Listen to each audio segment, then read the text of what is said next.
Chap's got Jack in again. We're going to do a little bit of a review. It's not a review, is it? That's a bollocky word. We're going to be talking about the camping trips that we do, which is called Manup Mountain. Yeah. And we've only just come back. Well, it's not. That was 3 weeks ago, wasn't it? 3 weeks? A little while now, yeah. And this is where us as a charity fund 20, 30 odd blokes. We're actually increasing numbers on the next ones as well. We take a load of blokes away to literally the wilderness. They're very, very remote areas. Yeah. And the idea is purely and utterly to get these blokes who might just be not necessarily a mental health condition or anything like that, just blokes who are going through a bit of a life wobble. Something's going on. They need a break. We ship them to various campsites where the signal's so crap there's not even any mobile phone signal. Well, you're the only one normally with a mobile phone signal, and whatever else. But I think the point is something that we're proud to do. We fund it. We'd never ask a penny for any of these men, which we don't. No. I just want to talk about it really, because I have been asked somebody the other day, actually funny enough, down the pub. They were like, why do you do it? Like, do you not get any money back for it? It's like, no. So what's the point of doing it? I was like, well, I mean, yeah, I suppose I can answer that. I think the reason for doing doing it. Did you just fart? No, no, I think it's the chair. Okay, definitely haven't farted. Cut that out. Cut that out. Leave that in. Anyway, carry on. Sorry. Yeah. So, the reason for doing it is you've got. It gives blokes an opportunity to just completely break away from whatever the norm is.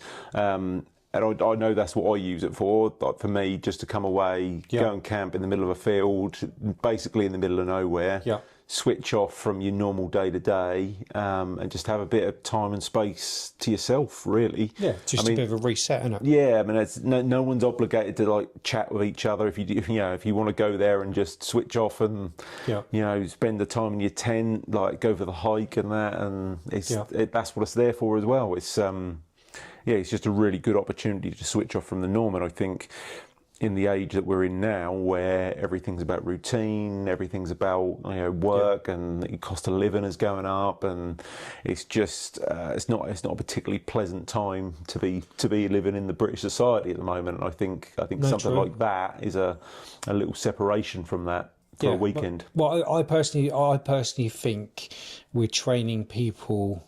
I don't want to be all tin foil, but it feels like we're training people to be busy all the time.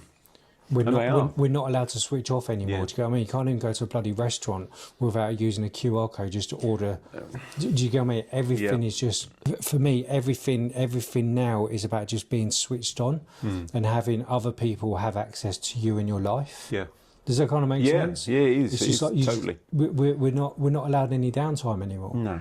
And this is why I like the camping stuff. I said it before. I think I said it in previous videos. It's like we'll always get good feedback. Yeah. Because at the end of the day, there's a load of blokes who might be struggling, whatever else. They get a free holiday. I wouldn't really call it a holiday, is it? Really, they're sleeping in a tent, sometimes in a freezing cold, it can get and really wherever else. But it is a break. It's a break away from society. But it's not their feedback that's important. Well, it is important. It's when we get the odd messages from someone in their family, like the partner or the missus or whatever else, and that's worth its weight in gold. When they're like, because of you guys, my fella's come back like a brand new man. And you know what? And for me, that's why we do. That's why we do the Manup Mountain stuff. That's why we try to give blokes a break. And this is why I personally think men and women are so different. Women, yes, do want to talk their problems, and they want to fix. From what I've seen, they want people to help them fix their problems, I guess. Men don't. If we don't know what the problem is, we shut away. That's exactly what we do. Yeah. I mean, it is. We isolate. Do you get what I mean? And it's not that we don't want to talk. It's maybe that we don't know how to talk. And I don't think that's because we haven't got enough skills. Maybe we haven't found the person to talk to, if that kind of makes sense. And 100%. And this is why, again, I've said it in so many videos. Sometimes the partner, the mum, the dad, the uncle, whatever, the person in that bloke's life, just because they mean well, they love them, they care for them, and all this kind of stuff, that doesn't mean that they're the right person to speak to that bloke. So sometimes it's like get that bloke. Okay, mate, what do you enjoy? I used to love football. We'll go and do football then. Find something to switch your brain off. And I think women are very good at offloading that kind of stuff. Men, we need to work out how to fix our own problems. And this is why I think Manup mounting works, and even the videos and the format of what we do, it works because we help blokes switch their brain off for a night, 2 nights. Yeah. Yeah. If that made any sense. Yeah, it did, definitely, mate. And I can kind of appreciate that myself. Like, my day to day is very busy. My job is very busy. Sometimes when I finish, I don't want to talk to anyone. Yeah. I just want to go, or like either go to the gym and like just put my headphones in and switch off, or go home, make some food, and I just sit in silence for a little bit. That sounds sounds really odd, but that's just me dealing with stuff, and I don't want to talk. I don't want to interact with anyone. Is it dealing or decompressing, or are they the same thing? Decompressing, yeah. Because totally. I get peopled out quite a lot. Yeah. And people think I'm being rude. I'm like, no, it's just now I just surround myself with people. I'm like, do you know what? I'll come to your event, I'll come to your talk, I'll do whatever else.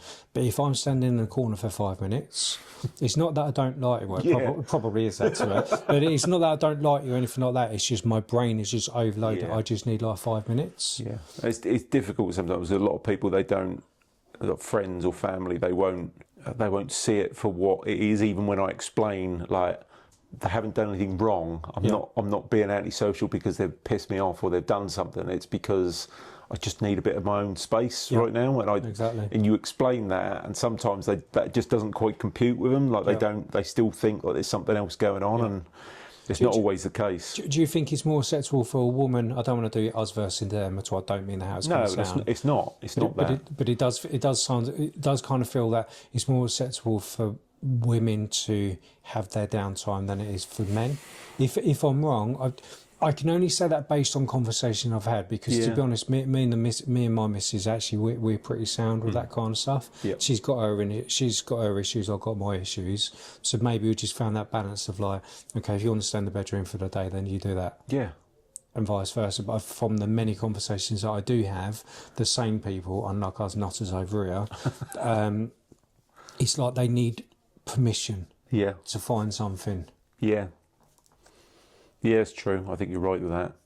It's a hard one to answer, and this is the thing. But I personally just think a lot of the time with men, I can only speak for men. We're a men's mental health charity, so I'm not even going to apologise with it. I just think we need to be encouraging more and more men to find something they love or switch off, or just unwind.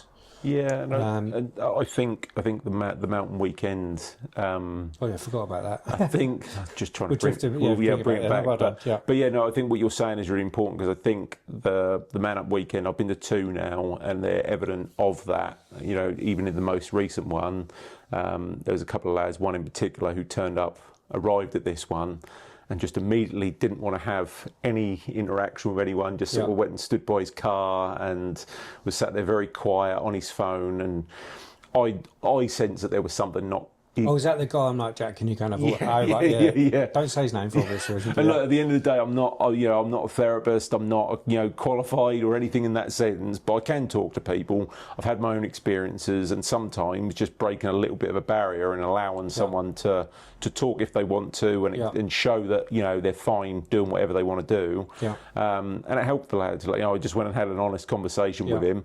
I shared a little bit of sort of my reasoning for wanting that breakaway. Did you tell him you was in first dates? Fucking hell. No,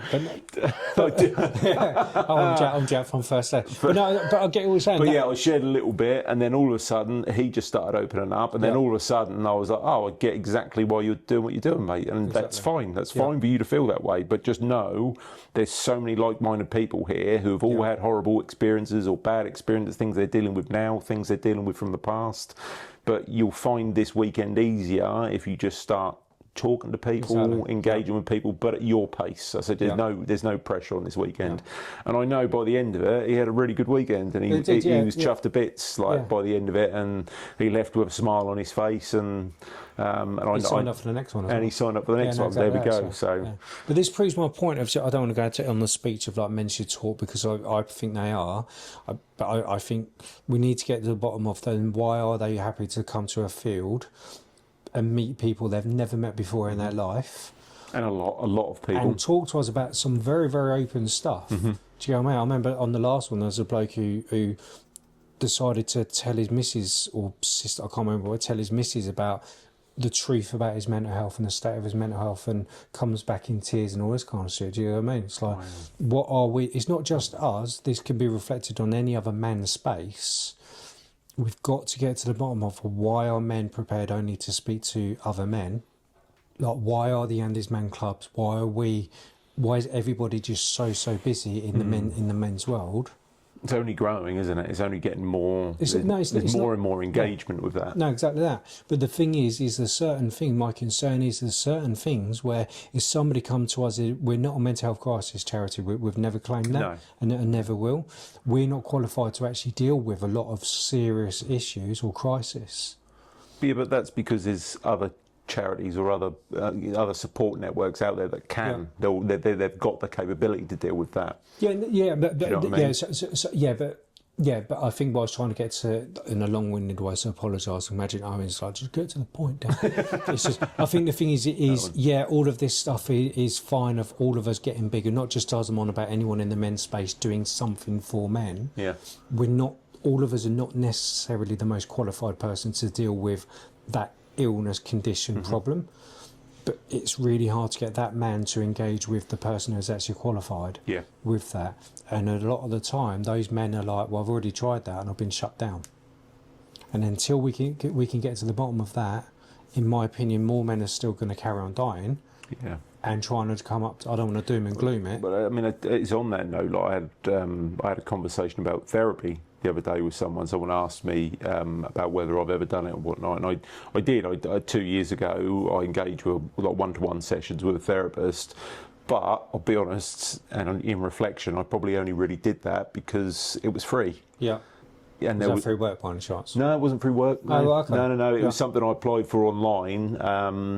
And it was like an application process, and then I managed to get in on it, and I was with him for it's probably about 4 or 5 months in total, going back sort of every week for one-to-one sessions. Amazing, and I'm really, really appreciative of the work that I did there, and I learnt a lot from it. But I think if there'd have been a financial cost to that, I don't know whether I would have done it or whether I would have committed to that length of time. And I think that's a significant barrier now, I think, for blokes, because I know so many people that could probably benefit from it, but they won't seek it out. Yeah, to be honest, I agree with I agree with what you're saying, but there has been times, I'm not sure if you was a trustee. No, you wasn't a trustee. As you know, we do free, I don't like using the word therapy-based sessions every Thursday for men. We don't charge anyone. All they need is a Zoom account. One of them's tonight, funny enough. So anyone can join up, and actually they do all right. Not as busy as I'd like, but it depends on the topic. That's fair enough. But we have we've funded one-on-one therapy for a couple of blokes. We've tested it 3 or 4 over the years. They don't turn up. And that's the issue we've got. So when there's a lot of that knockings because there's chairs on there, but the issue we've got now is when I have to explain to the trust, you go, okay, I want to allocate this budget for this therapist. Do you get what I mean? But when I'm like, actually, we've allocated a bit of money for that therapist for that individual person rather than a group, he hasn't turned up. Well, that money's actually gone in the bin because you've still got to pay the therapist. Of course. Of course you do. It's their time at the end of the day, isn't absolutely. It? Yeah. So I think where I'm going with that one is yes, I do think that therapy cost is a barrier probably to both genders, if I'm honest with you. Do you think there's still a stigma with it as well? Because I do. Is it the stigma or the wording? I remember when we got married after a couple of years, she started to realise she wasn't just a crazy one. Actually, I might be more mental than she is. And she was just like, you need to go to therapy. I think everything's building up. I think this is the tail of COVID or around that time. She was like, you're a mental fuck. Literally like that. She was like, do therapy. I was like, no, I've tried therapy. Yeah. But when I first tried it years ago, it felt very feminised lingo. Like, oh, Dan, how are you feeling? Is everything okay? You need to release that anger. And I'm like, just fuck off. I'm not even angry. You're making me angry. Yeah. And then she's like, right, okay, right. I know you're not going to book it in, so I'll book you in somewhere. And I remember the conversation. I went, okay, where is it? I think it's Bury St Edmunds, somewhere like that. I went, I know what's going to happen. I went, I'm going to go in there. This is like the free taster. I'm going to go in there. We're going to be sitting on these crappy leather chairs with a circle table in the middle with a box of tissue. You know, the cardboard tissue with the tip one tissue sticking out? Shit. She was like, it won't be like that. It won't be like that. Lo and behold, it's exactly the same as that. No. And rather than this person trying to get to know me or whatever else, just like straight in feelings and all this kind of stuff, I was like, this isn't work. That's just not how I talk. Wow. So that's kind of why I fucked it off, because I couldn't engage with any of those people. Yeah. But however, when I've spent nearly 2 years with James Elliott, who we now use, Yes, James, very good. he's been very, very good. Yeah. He's not my personal therapist now, but I did him for like 2 years. I remember with him, one of the sessions was like, okay, how's things with you and Faye? And I can't remember what I said, but I said something quite horrible. I was just like, she's doing my fucking head in, or I might have called her something horrible. I was like, I can't remember what it was. And he was like, that's still your wife. Don't ever talk about your wife like that. Yeah. And for me, that's the kind of therapy that I need. Do you know what I mean? It's like, call that shit Yeah, out. it's a bit more hard hitting, isn't it? And calling you out on your own. Yeah, no, exactly that. But I think that's why I would never ever look for therapy, even now, unless it was somebody like James Elliott or. Yeah. Am I making sense? Oh, 100%. Yeah, I get that, mate. I totally get. I mean, my therapist I was with. I've told a few people this, but my first session I had with him, I actually left. I didn't like him. Yeah. I thought he was a bit of a dick. Yeah. But I realised, like, second meeting, third meeting, I started to think, oh, actually, no, he was just figuring me out. Yeah. And sort of gauging a base of where we needed to go with what the plan was. And once we sort of established that, and he did the same with me. He was challenging me on some of my wording and how I was saying things or how I was viewing things and bringing it up and digging into it stuff. And that's exactly what I needed. I didn't need kind of that mollycoddling, like soft approach. I know the harder approach definitely worked for me, and I would say that's probably the best approach for blokes on the whole. But how long did it take to find him? A long while. But that's the thing, because funny enough, I was tagged on LinkedIn. Professor Green's done a video. Nothing against Professor Green, I know he's had his own issues. But he's done like this real video, like 90 seconds, talking about his mental health and how it's, and basically saying, no, you don't always need a therapist, sometimes a good mate, which I do also agree with. Can be, but what pissed me off is he'd done all of that, and it was an advert for a therapy directory. It wasn't even like a men's therapist, it was just a generic find a therapist. So I went on there, looked for my area, all of the therapists on there, nothing against them personally. I'm on about when you're talking to men and women, that's completely and utterly different, in my opinion. I went on there trying to think like a man who might be in crisis, having a bit of a wobble, doesn't really matter. Done a search for the local area, like Ipswich plus 20 miles, something like that. All of them were professional headshots with the white background, and here's me, I was at camp with Eric, and I was having exactly the same thing, with the white background, with the blazer and the suits, and with some sort of motivational tagline bollocks on it, and all this kind of stuff. Like, why would I engage with that? That's not the kind of person I am. So when people say, well, you should get therapy, I'm like, but I'm not going to engage with him. Well, that's your fault. We're telling you need therapy, and you're refusing it. It's like, no, I'm not refusing therapy. Just all of them are not my people. So why would I speak to you? We've gone on a massive tangent. We have gone on a massive tangent, but I think it's an important tangent. I think the therapy thing comes up a lot, especially within my day to day. It's also, what is therapy? Yeah. Do you know what I mean? Yeah, and I think it's the same as what you just said there around, you sometimes just a good mate it provides the same support that you need. Yeah. Getting things off your chest, looking at things a bit differently, and just being able to voice that and feel like it's okay. Yeah. My only argument with that, I think it's kind of what I said earlier. Hopefully I was not going to cut it out. It's just, that's fine. Massively support having a good mate, whatever, doesn't really matter what it is, or go to an Andy's mate. I've said Andy's mate, I've got nothing against Andy's mate. It's just because they are pretty well known. Yeah, they are. They're growing. They're getting more exactly and more popular, and they're doing some really good work. No, so. exactly. Let's pick on Talk Club now, or even us. Again, we've done groups as well. Yeah. Is sometimes that's fine saying, that's fine going to these places, but if realistically you're going there to, you feel like you're not fixing any problems, even medical. What I'm on about is mental health illnesses rather than just life problems.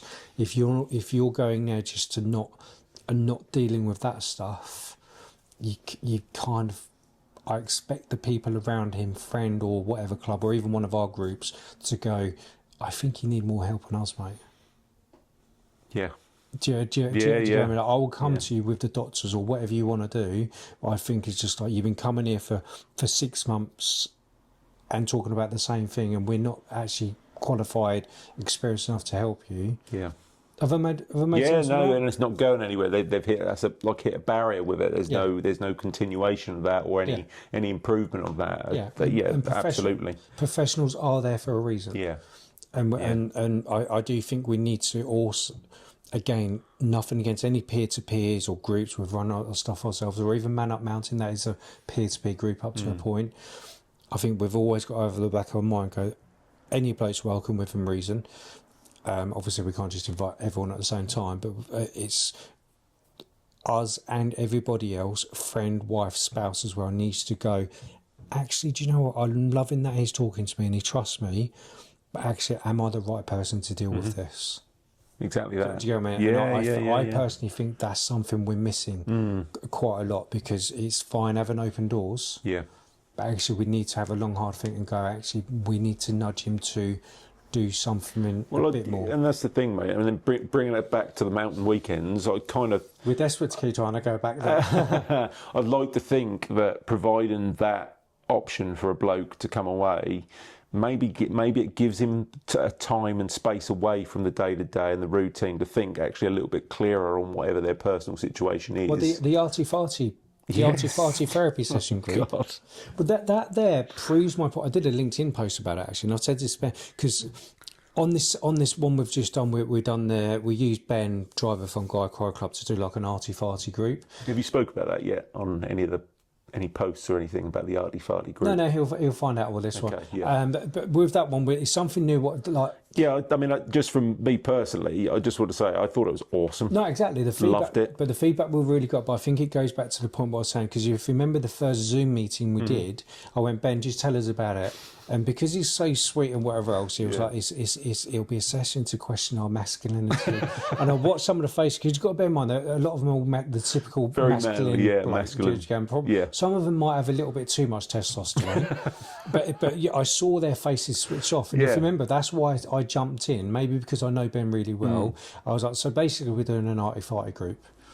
And it kind of just broke that lightens it a little bit. It lightens a little bit. But I think it goes back to the whole thing with therapy. And sometimes if you want blokes to talk to you, you've got to change your language. Yeah. I thought it was brilliant. I liked how he did the session.